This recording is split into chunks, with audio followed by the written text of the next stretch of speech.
Do you want to learn how to paint upholstery? I want to learn how to paint upholstery too. I'm going to paint this chair and I'm going to film it. So you're going to see if I succeed or I fail. This is going to be the first time, so only time will tell, but I'm going to try to follow the steps from a colleague of mine that I have been talking to, and I'm going to proper credit her in this video, because if this goes well, I'm going to owe it to her. And if this goes wrong, it's going to be all my fault, because probably I did something wrong. It's going to snow tomorrow in Texas. Apparently, this is what the weather says, but it's Texas, so it cannot happen.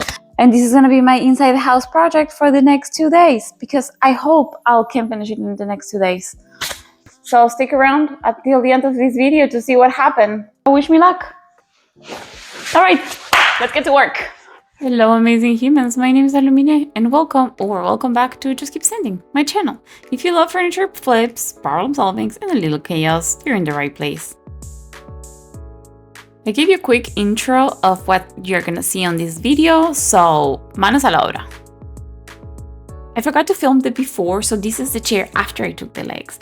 And then you will see it with the legs. What happened is that I was going to clean, but I needed to remove the dust cover. To do that, I removed the legs, and also I was afraid I could scratch the floor and I was going to get hate from the owner of the house. So better safe than sorry.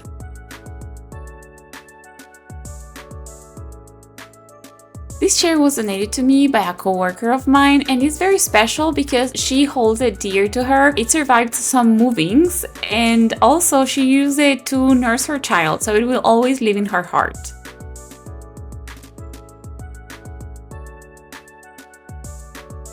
I first started by cleaning the chair. For that, I used upholstery and carpet cleaning products. To give a thorough clean, making sure I was sucking everything out of the fabric, I used this old carpet shampoo machine that I have that is like a vacuum and has an upholstery attachment. I used these to clean our couch too when we first bought it, because everyone should always clean their brand new couches. It is the same as not washing your clothes because they are brand new from the store.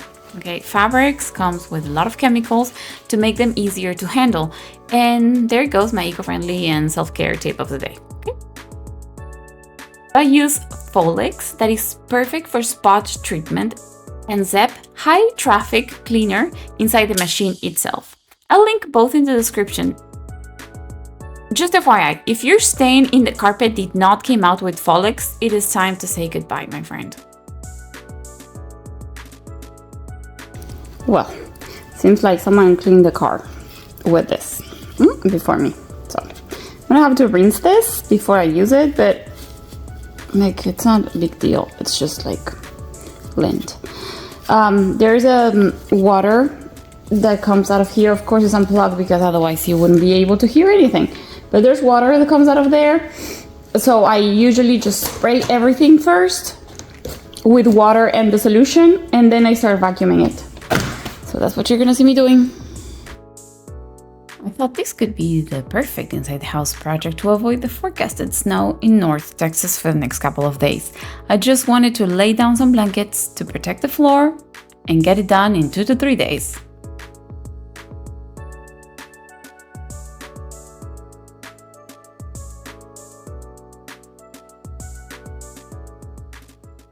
While you watch me cleaning, let me tell you, I reached out to a rock star local artist, Melinda Martinez. She runs MTC Crew. And here's some footage of her amazing stuff, everything that she has done. This is her social media, so I knew she was going to be the perfect person to help me with this. She doesn't only paint upholstery, she also does wonderful furniture art. When we first met, I told her about my failed first attempt to paint a chair. It's going to be linked down in the comments for you to see. She said that whenever I was ready to do this again, to reach out to her. So I did.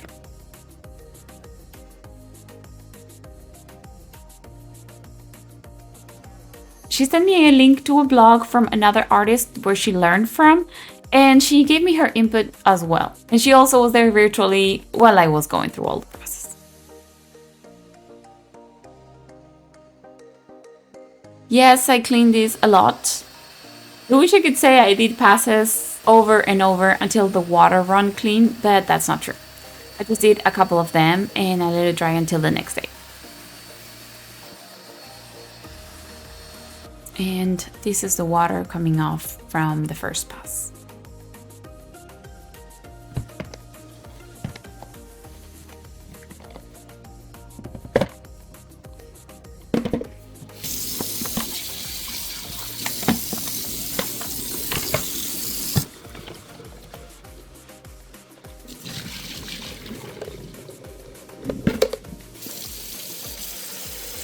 It is completely dry now.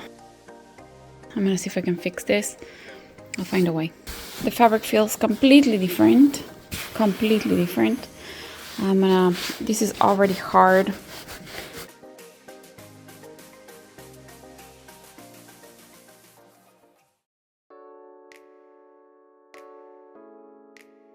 Once the fabric was dried, I fixed the piping the way I saw it on the blog. I put it on the screen here. So to fix the tears, it is recommended to use Fliselina Autoadhesiva, which will also be written here in the screen because I have no idea how is it called. And I am driving myself crazy on finding the word, so I will not find it right now. And I have this one from Argentina. Yes, because I brought with me my whole sewing kit when I moved here 10 years ago. Not all in one trip, okay? I was bringing things in every time I flew to visit. This is that iron-on fabric that structure before sewing for hems, embroidery, and inside blazers, jackets, and stuff. It's like as the name is called, it's like an interface. And this is necessary because the paint will not adhere otherwise. This was easy to do. I pressed the iron, I cut the excess as needed. I did more than one layer on this just in case, always making sure there was not pointy tips coming out. I also sewed in the other side where the piping was actually broken. I want to clarify, I am not a professional seamstress. I learned how to sew by myself, even though my grandma was, but I did learn how to do it on my own, watching my mom, watching my grandma, and imitating. So the things I do in here are mainly just imitation of people around me and a little bit of common sense. Same way I use my sewing machine.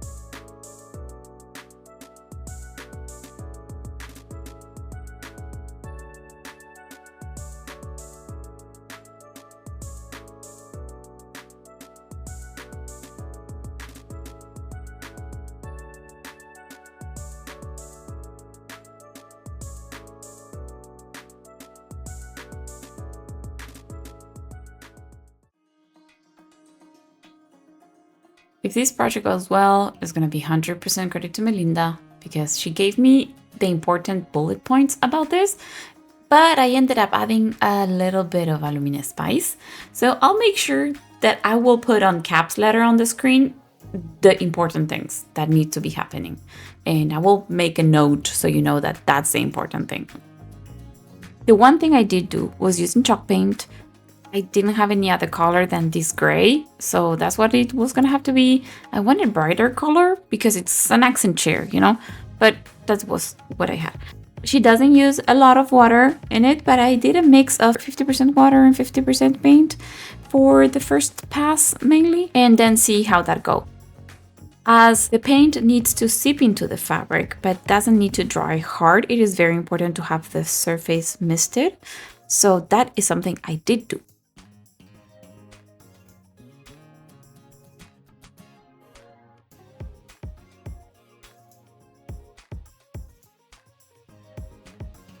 Okay, going back to the steps. So I first misted the surface. Yes, I did protect the floor. Misted the surface and then I started to paint.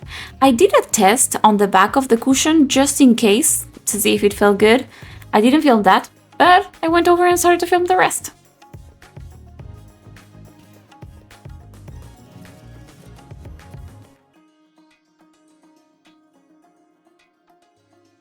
I noticed that while I was painting, a lot of fuzzies were coming out. I had a feeling that it was because the fabric was old, not for bad cleaning. It was because like the fibers were locked inside and they were coming out as I was brushing it.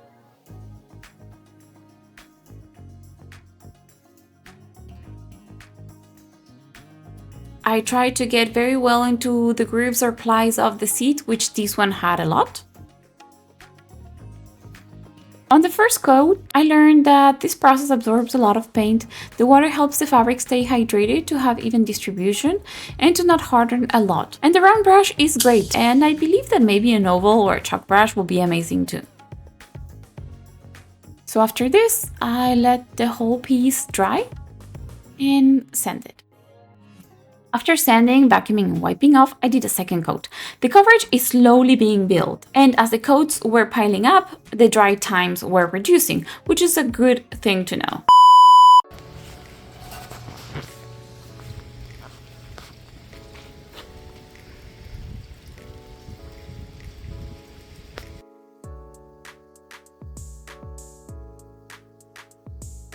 When I was brave enough to go outside, I took care of the legs, which it was just sanding, cleaning, and painting black. I had this spray paint, it was an enamel, it's a little gloss, but it's fine, it worked.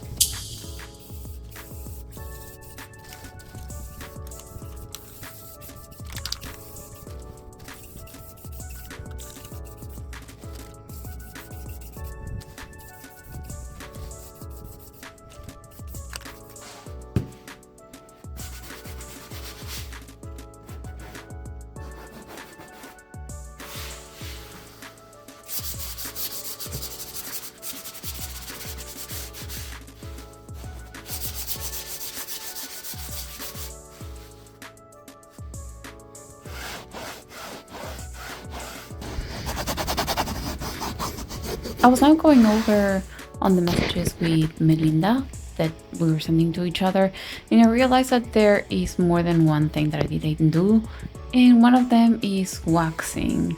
So she uses a water-based wax in between coats, but I didn't have any and I wasn't planning to buy, so I just didn't apply it.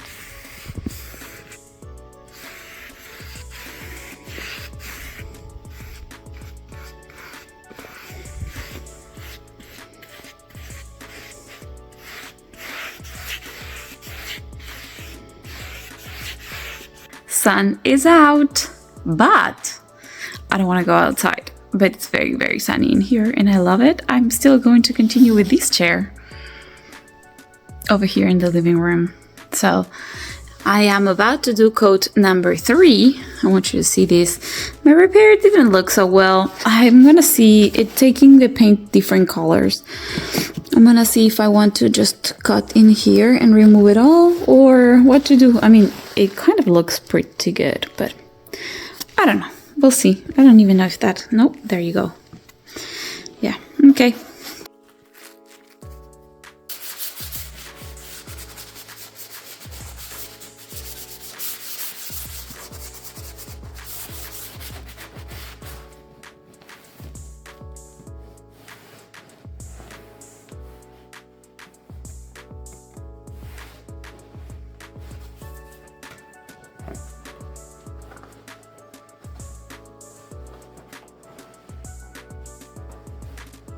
All right, so now that we have a good light, I'm going to paint the parts that I couldn't see the other day because it was dark. So yeah, I might have some accumulation, but that's fine. This is just the flies. It is just the flies. And so I'm going to get this out of there. I'm not sure if I'm supposed to do that, but you know, it's mine, so it will kill me. If every time I see it, I see where there's paint missing. No judgment here, okay? This is where I put my spice. Melinda does not use softener, but I did. After I did that first original mix and I ran out of that, I added a little bit of softener to the mix to start doing the third coat, but I reduced just a tiny bit the amount of water. The fabric soft mainly oil. That is why it should not be used unclosed, and it is packed with endocrine disruptors, but I use mine to clean my brushes sometimes. That is why I had some on hand. But I do not use fabric softener at home. I use vinegar actually to wash my clothes. You'll wonder why softener when I am following Melinda steps, and I know that she doesn't use softener. Why? I don't know. I just did. This was going to be the only chair I ever painted, and I wanted to try something different. So I said, like, why not? I really don't know how many coats I did, maybe 6. I also have no idea how many days it took me to do this project that I said it was gonna be 2. That's why I put on the screen day 1, day 2, day 3, so you can see me eating my own words. I also went with the detail brush in all the plies because it wasn't taking properly. Because it's hard. This couch has a lot of plies. It's not like a flat surface or you're painting a cushion. It's the whole couch with piping and folds and all of that. So I went with a detail brush and also detaching or pushing hard to detach the parts where the paint has dried and glue things together. So I noticed that because of the way I was painting everything that was on a vertical surface, it was getting harder for the paint to absorb. So I did already the other side, and now I'm going to do this side. So I'm going to do this section and that section to see if it absorbs the paint better by not being in a vertical surface, because I had no problems with the cushion. So I already did that with this, and we'll see.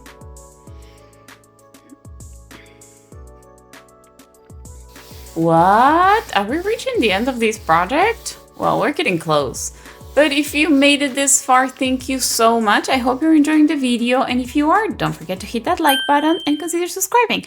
I'd love to have you around for more fun projects and a lot of screw-ups. I had a few ideas for the back as I was planning to add a pop-up color, because you probably might not know this about me, but gray is my second least favorite color. But living with a neutral color person, I had to learn how to live with it. This said, I needed color. I googled MCM abstract designs and I took some inspiration from there. The rules were simple and colorful. That's all I needed.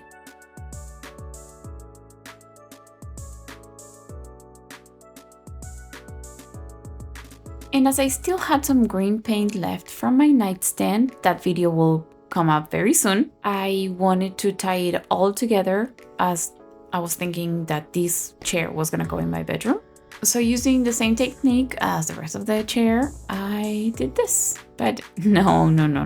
I'm not showing you absolutely everything now. We're gonna wait that for the reveal.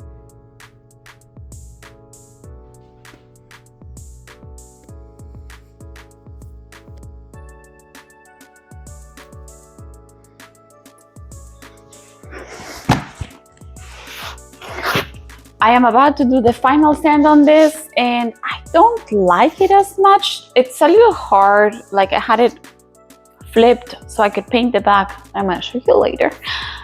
And I don't really like these where I fixed it, so I'm gonna see if I can just cut it a little bit. There's parts where you can't see, but as I had it flipped, it kind of got smushed in here.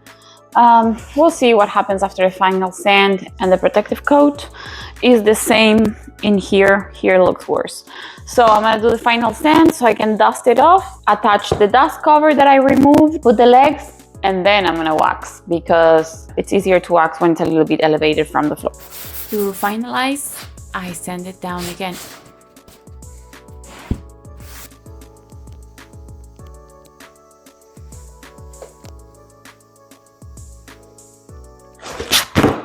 Another cold day here in Texas.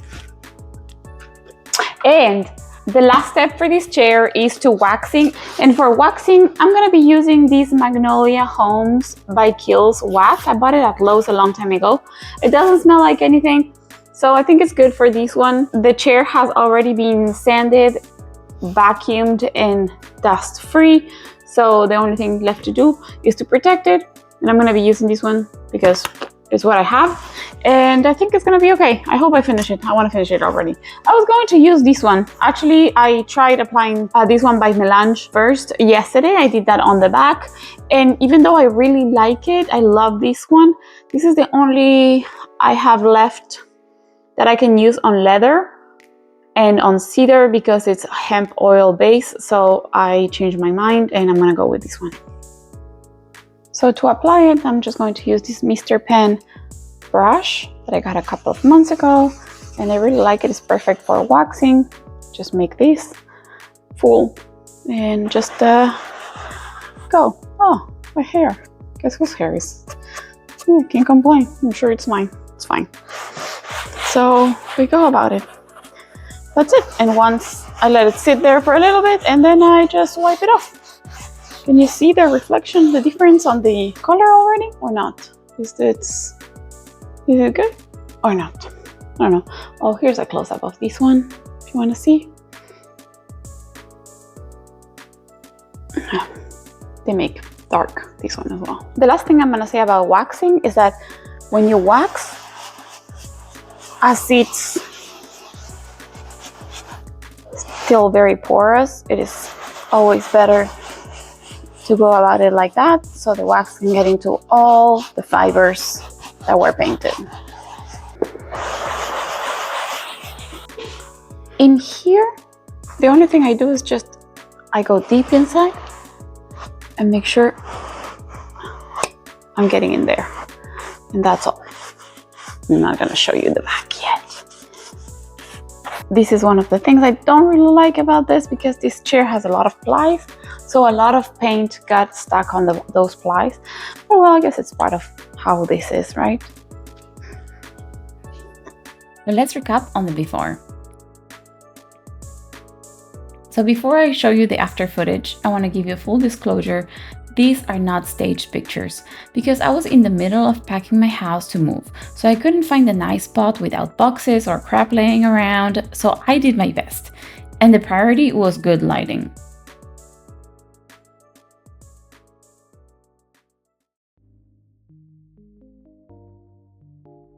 At the moment of the releasing of this video, it has been 12 weeks since I finished it. This was the last project of my previous house. The texture of the chair has changed. It doesn't feel so hard anymore. It is more like a worn leather feel now. It still smells a little like softener, even though the wax covered it. And before, when I was touching it, it was making some dents that they were not bouncing back right away. And now they are not so noticeable anymore. It suffered a little in the moving truck, yes, as I did not think about protecting it. And there was some friction of something that was placed in contact with it, and it burned the paint. There is no serious damage. I will not be doing a touch-up there, because I will need to remove all the wax and repaint. And considering this chair is in my living room now, I do not care.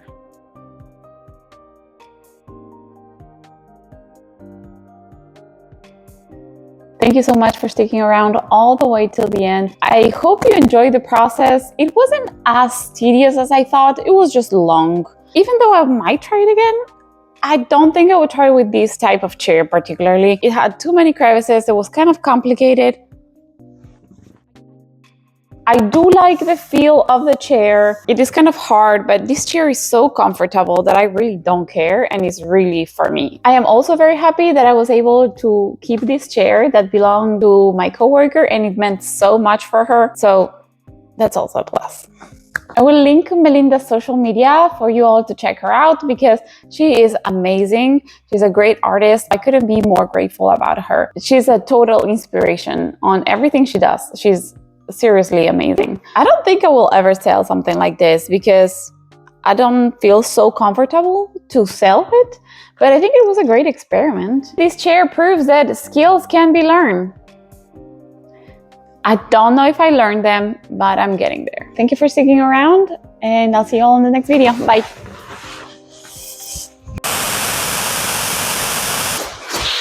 Hey, I'm in a seat of my project. Oof, wow. First time I see it. I didn't know it was so comfortable.